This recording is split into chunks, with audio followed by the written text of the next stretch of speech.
Hello students, volume आ रही है ना? हेलो स्टूडेंट्स, वॉल्यूम आ रही है ना मेरी? No ma'am. बिल्कुल भी नहीं आ रही? No ma'am. दिखाई भी नहीं दे रही क्या आप लोगों को? No ma'am. एक मिनट रुको।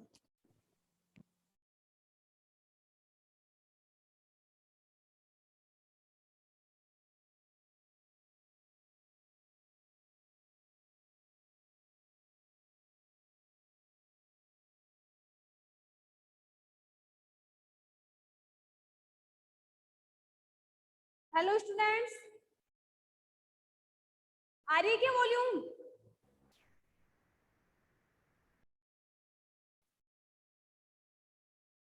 हेलो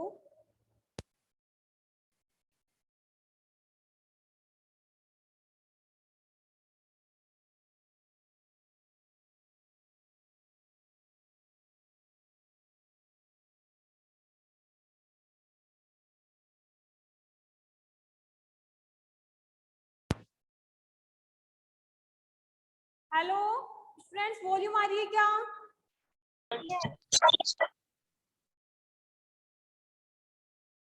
वॉल्यूम आ रही है क्या?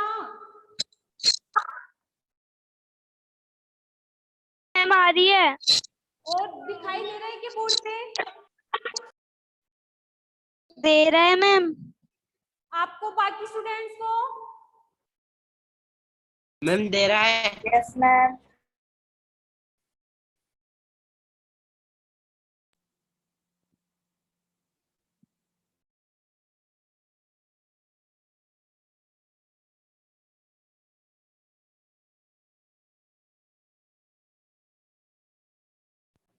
हेलो स्टूडेंट्स,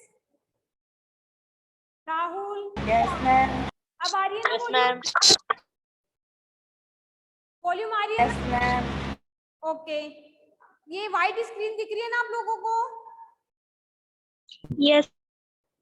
ओके, चलो, good morning all of you. Good morning good ma'am. Morning ma'am.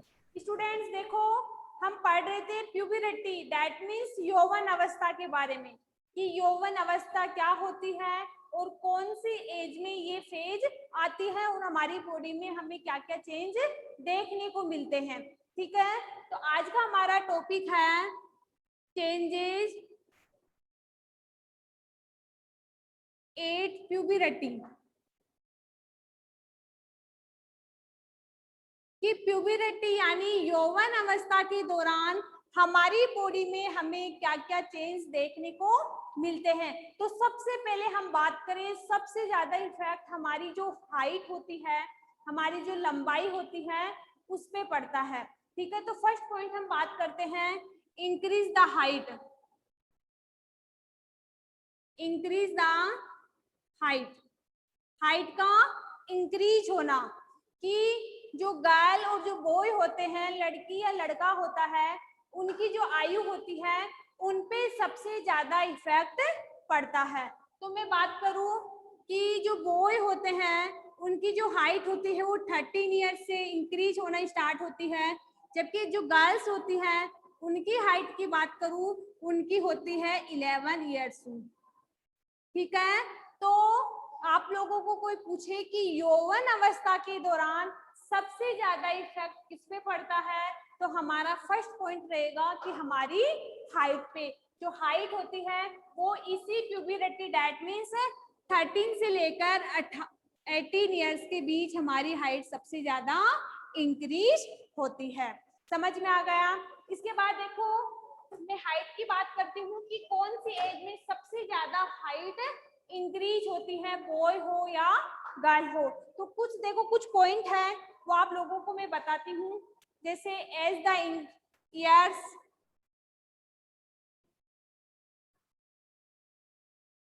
ठीक है, परसेंटेज ऑफ इंक्रीज हाइट,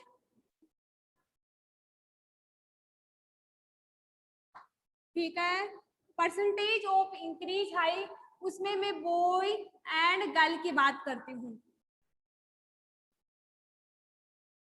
ठीक है, कि कौन सी ईयर्स में बॉय और गर्ल्स की हाइट सबसे ज्यादा इंक्रीज होती है। तो सबसे पहले मैं बात करती हूँ, अगर हम 8 ईयर्स के होते हैं, ठीक है, 8 ईयर्स की उम्र में बॉय और गर्ल्स की जो हाइट होती है वो कितनी % बढ़ती है। तो सबसे पहले मैं बात करती हूँ 8 ईयर्स की, कि जब हम 8 ईयर्स में होते हैं, 8 साल के होते हैं, तब जो बॉयज की हाइट होती है वो होती है 72%। ओनली 72% हाइट क्या होती है, इंक्रीज होती है। कौन सी ईयर्स में, जब हम 8 साल के होते हैं तब बॉयज की हाइट कितनी इंक्रीज होती है, ओनली 72%, जबकि जो गर्ल्स होती है उनकी बढ़ती है 77%। देखो, इस एज में गर्ल्स की हाइट ज्यादा इंक्रीज होती है बजाय किसके, बॉयज की बजाय, ठीक है। जबकि मैं बात करती हूँ 9 ईयर्स की उम्र में, जब हम 9 साल के होते हैं तो बॉयज की जो हाइट होती है वो बढ़ती है 75% एंड गर्ल्स की हाइट बढ़ती है 85%। देखो कि जो बॉयज होते हैं वो 9 ईयर्स की उम्र में उनकी हाइट होती है 75% एंड गर्ल्स की हाइट होती है 85%। जब हम 10 ईयर्स की उम्र में होते हैं, सॉरी 81, जब हम 10 ईयर्स की उम्र में होते हैं तो हमारी हाइट बढ़ती है 78% एंड इनकी बढ़ती है 75%, ठीक है। तो हमारी हाइट के अकॉर्डिंग कितना % बढ़ता है वो आपको इस चार्ट में समझ में आ रहा होगा, ठीक है। इसके बाद में बात करती हूँ 11 ईयर्स।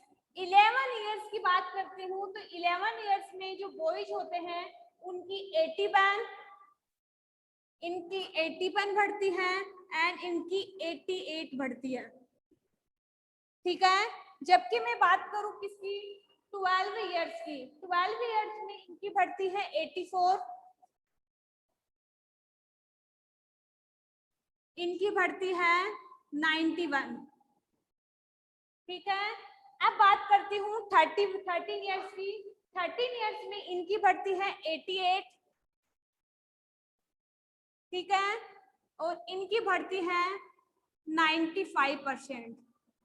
तो इस चार्ट से हमें क्या समझ में आ रहा है कि जैसे जैसे हमारी हाइट बढ़ती, एज बढ़ती जाती है, हमारी हाइट में भी क्या होता है, इम्प्रूव होता है। दैट मीन्स एज के साथ हमारी हाइट भी इंक्रीज होती जाती है।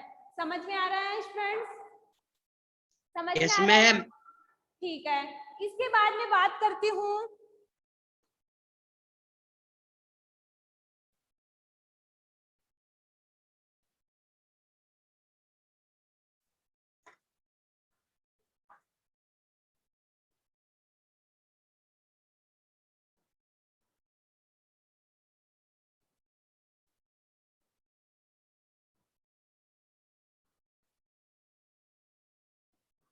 ठीक है। इसके बाद में बात करती हूँ 14 ईयर्स की। 14 ईयर्स में जो बॉयज होते हैं उनकी हाइट बढ़ती है 92% एंड इनकी बढ़ती है 98%। जो गर्ल्स होती हैं उनकी बढ़ती है 98%। इसके बाद में बात करती हूँ 15 ईयर्स की एज में। 15 ईयर्स की एज में जो बॉयज होते हैं उनकी एज बढ़ती है 95% एंड इनकी बढ़ती है 99.5%, ठीक है। इसके बाद में बात करती हूँ 16 ईयर्स की। 16 ईयर्स की बात करती हूँ। 16 ईयर्स में जो गर्ल्स होती हैं उनकी बढ़ती है 90.5% और जो बॉयज होते हैं उनकी हाइट बढ़ती है 95%। इस एज में ये क्या रहते हैं, दोनों सेम रहते हैं 14 एंड 15 में, ठीक है। इसके बाद में बात करती हूँ 17 की। 17 की ईयर्स में क्या होता है, जो बॉयज होते हैं उनकी हाइट बढ़ती है 99% एंड इनकी बढ़ती है 100%। और 18 की ईयर्स में इनकी भी 100% और इनकी भी 100%। तो देखो बॉयज और गर्ल्स की हाइट में सबसे ज्यादा इफेक्ट कौन सी एज में पड़ता है? प्यूबर्टी फेज में। तो यही तो पढ़ रहे हैं कि प्यूबर्टी फेज के दौरान जो हमारी हाइट है इसमें सबसे ज्यादा इफेक्ट पड़ता है। तो सबसे पहले बात करती हूँ 8 इयर्स की बात करें तो जब हम 8 साल के होते हैं तो बॉयज की हाइट बढ़ती है 72% एंड गर्ल्स की बढ़ती है 77%। जब हम 9 इयर्स के होते हैं तब जो बॉयज होते हैं उनकी हाइट बढ़ती है 75% और जो गर्ल्स होती हैं उनकी हाइट बढ़ती है 81%। इसके बाद जब हम 10 इयर्स के होते हैं तो बॉयज की हाइट बढ़ती है 78% एंड जो गर्ल्स होती है उनकी हाइट बढ़ती है 84%। इसके बाद बात करती हूँ जब हम 11 इयर्स के होते हैं तो बॉयज की हाइट बढ़ती है 81% एंड गर्ल्स की हाइट बढ़ती है 88%। इसके बाद जो हम जब 12 इयर्स में जाते हैं तो बॉयज की हाइट बढ़ती है 84% एंड गर्ल्स की हाइट बढ़ती है 91%। इसके बाद जब हम 13 इयर्स में जाते हैं तो बॉयज की हाइट बढ़ती है 88% एंड गर्ल्स की हाइट बढ़ती है 95%। इसके बाद 14 इयर्स की बात करती हूँ। 14 इयर्स में बॉयज की हाइट बढ़ती है 92% एंड गर्ल्स की हाइट बढ़ती है 98%। इसके बाद 15 इयर्स में बात करते हैं बॉयज की तो बॉयज की हाइट बढ़ती है 95% एंड गर्ल्स की हाइट बढ़ती है 99%। इसके बाद 16 इयर्स में बात करूं तो इनकी हाइट बढ़ती है 98% एंड जो गर्ल्स होती हैं उनकी 99.5%। 17 इयर्स में जो गर्ल्स होती हैं उनकी हाइट 100% बढ़ती है, ठीक है। और 18 इयर्स में गर्ल्स हो चाहे फिर बॉयज हो उनकी हाइट में 100% इम्प्रूवमेंट होता है, डेट मीन्स 100% बढ़ती है। तो ये हमारी क्या थी हाइट का, ठीक है। तो समझ में आ गए। तो किसी भी व्यक्ति की हम एज के अनुसार क्या हाइट का पता नहीं लगा सकते हैं? क्या लगा सकते हैं। अगर किसी व्यक्ति की हमें एज पता है, किसी भी व्यक्ति की अगर हमें एज पता है, आयु पता है, तो हम उस व्यक्ति चाहे से बॉयज हो चाहे से गर्ल्स हो उनकी हाइट का परसेंटेज निकाल सकते हैं। वो कैसे? जैसे मैं बात करती हूँ मैक्सिमम हाइट का फॉर्मूला होता है कि हमें मैक्सिमम हाइट कैलकुलेट करनी है।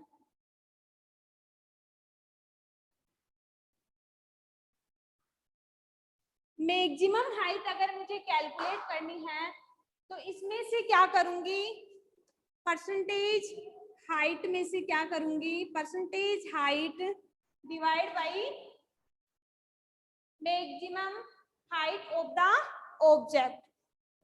Maximum height of the object, ठीक है। अगर मुझे मैक्सिमम हाइट कैलकुलेट करनी है तो मुझे ये फॉर्मूला पता होना चाहिए जिससे हम किसी भी व्यक्ति की ओरिजिनल आयु होती है उसको कैलकुलेट कर सकते हैं या उसकी हाइट को कैलकुलेट कर सकते हैं। तो ये क्या था हमारा हाइट का पॉइंट कि कोई भी व्यक्ति होता है वो प्यूबर्टी फेज के दौरान उसकी जो हाइट होती है उसमें सबसे ज्यादा इम्प्रूवमेंट होता है, सबसे ज्यादा इसी फेज के दौरान उनकी क्या होती है हाइट इंक्रीज होती है। और मैंने आप लोगों को बता दिया है कि 8, 9, 10 और 18 ईयर्स तक बॉयज और गर्ल्स दोनों की हाइट का इम्प्रूवमेंट 100% हो जाता है। फर्स्ट पॉइंट समझ में आ गया आप लोगों को? हाइट कैसे इंक्रीज होती है? Yes, ma'am. इसके बाद देखो change in the body shape कि जो हमारी जो यौवन अवस्था होती है इस फेज में हमारी जो बॉडी होती है उसमें भी सबसे ज्यादा डिफरेंट या हम देख पाते हैं कि हमारी जो शरीर की जो बनावट है उसमें भी हम इस फेज के दौरान हम अंतर देखते हैं। हाइट तो इंक्रीज होती है, इसके साथ हमारी बॉडी में भी क्या होता है चेंज होता है। इसके बाद थर्ड पॉइंट की बात करूं, वॉइस का इंक्रीज होना, कि इस फेज के दौरान गर्ल्स हो चाहे से बॉयज हो, लेकिन सबसे ज्यादा इफेक्ट बॉयज की जो वॉल्यूम होती है, बॉयज की जो आवाज होती है, उस पे सबसे ज्यादा इफेक्ट पड़ता है। तो आप लोगों को कोई पूछे कि किस फेज के दौरान बॉयज और गर्ल्स की जो वॉइस है उसमें चेंज आता है, तो हम बोल सकते हैं प्यूबरिटी यानी यौवन अवस्था के दौरान, जो हमारी यौवन अवस्था होती है, इसके दौरान ही हमारी जो वॉल्यूम होती है, हाइट होती है, हमारी बॉडी की जो शेप होती है, उसमें सबसे ज्यादा डिफरेंट हमें देखने को मिलते हैं। और एटलीस्ट हम बात करें तो बॉयज की जो वॉइस होती है उसमें हमें सबसे ज्यादा डिफरेंट देखने को मिलता है कि जो बॉयज की आवाज होती है 13 इयर्स के बाद वो थोड़ी भारी हमें सुनाई देती है। ठीक है, तो वो हम देखेंगे कि ऐसा क्या होता है जिसके कारण उनकी आवाज भारी हो जाती है। ठीक है, तो फर्स्ट पॉइंट समझ में आ गया। इस पॉइंट में कुछ दिक्कत आप लोगों को हाइट इंक्रीज वाले टॉपिक नो में? मैम, ठीक है, नो मैम, टॉपिक में कुछ पूछना है तो पूछ सकते हो। मैम कुछ नहीं पूछना। ठीक है।